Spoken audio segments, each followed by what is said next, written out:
Welcome back. In the last video, we discussed some of the trade-offs between what might happen with a larger model. Now, right down here, say our pre-trained ViT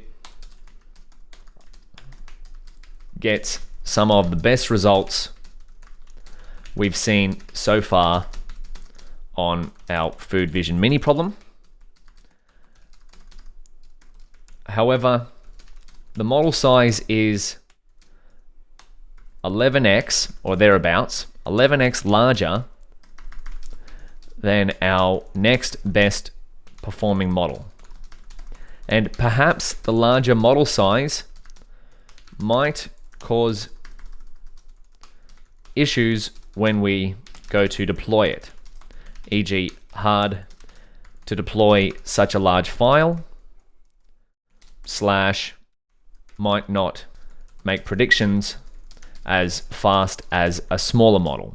Now, of course, we haven't actually tested these things, but this is what we're just inferring. So I'm just giving you something to think about for what we cover in the next section, which is model deployment, when we actually take one of our food vision mini models and make it available, just like Nutrify.app, which is my startup, I guess.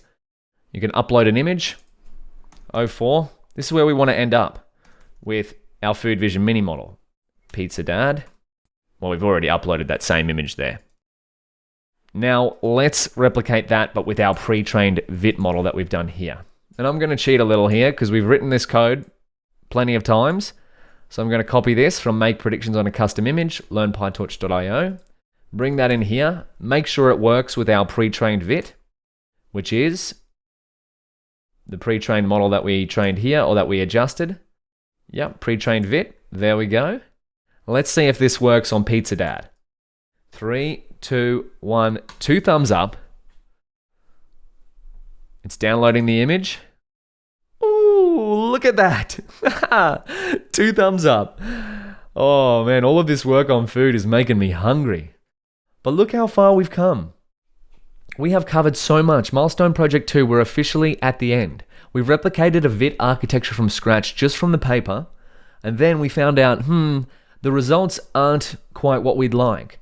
So we decided, can we fix that by using a pre-trained vision transformer, exactly the same architecture as what we created from scratch, and we used that pre-trained architecture to get some outstanding results. In fact, the best results we've got so far in terms of lowest test loss. And we found out that our pre-trained model works the best so far. It's got the most confident result, 0.988. Yours might be slightly different, but 0.988 is pretty darn high.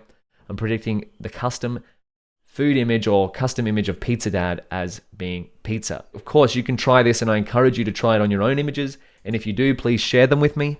I'd love to see it. Now, of course, it'll have to be pizza, steak, and sushi. And you might be able to think of some ways that we could increase the number of classes here.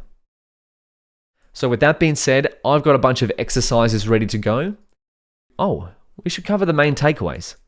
That's a good idea. And then we'll cover the exercises. I'll see you in the next video.